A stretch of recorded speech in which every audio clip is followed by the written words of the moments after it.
How much of a big deal is this? It is a huge deal. It's 70 billion to 100 billion big, and they're trying to raise several billion in the U.S. They are the equivalent of Uber in China, basically, and they are expanding very quickly. They're trying to get into spaces like food delivery, grocery delivery, so kind of just what Uber is doing as well. So they need the money, they need the capital, and they are trying to list in the U.S. sometime this year. I mean, overall, it seems like this is going to be well received. I am curious about what the sort of business proposition is. Is this sort of a play on the Chinese ride-hailing market, or is this more of a global story for this company?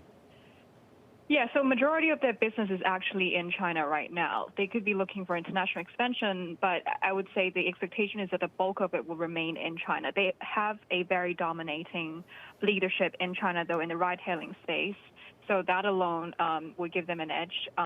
Though you can also look at that Grab, the Southeast Asian version of Didi and Uber, are also actually looking at a listing in the U.S. through a SPAC deal. So we're seeing that a bunch of Asian players coming to the U.S. market, potentially because that, the Uber and the Lyft valuation has been proven to be attractive. Interesting, given that at the time we didn't think Uber was off to much when it listed. Crystal, what's also interesting is, of course, to a large part, Uber had the similar backers as the likes of Didi. And what does this mean for, I think of SoftBank, I think it's one of their biggest holdings, right? So important for them to be exiting. Or if they do indeed exit, because I know they hold when it goes public.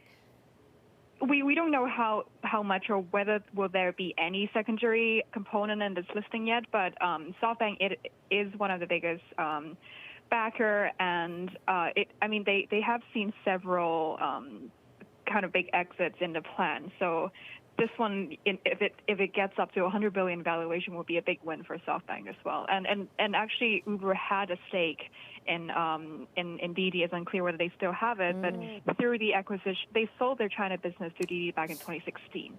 So it could be beneficial to Uber as well if they decide to offload, and if there is anything to offload. Great comments, Crystal. That's where I was going to go next, about who else on the margin this benefits besides some of the big backers that we know of. You mentioned, of course, Uber as well. Talk to us more about the fundamentals of the company. We're so focused on Uber here in the U.S., about the path to be profitable, the frustrations over the intensity of capital required to do food delivery, the intense competition that is within food delivery. Is it the same situation in China? Yeah, pretty much it's the same thing. They need a lot of capital, but business has actually rebounded better than expected, and they actually had accelerated the IPO plans. Not only that, they actually, apart from the IPO plan, they're actually raising a 1.5 billion revolver from the banks to shore up capital ahead of the IPO. So everything points to a very intensive spending to fund growth, as well as just that the IPO is very much in sight, and we should see another ride-hailing giant in the U.S. very, very soon.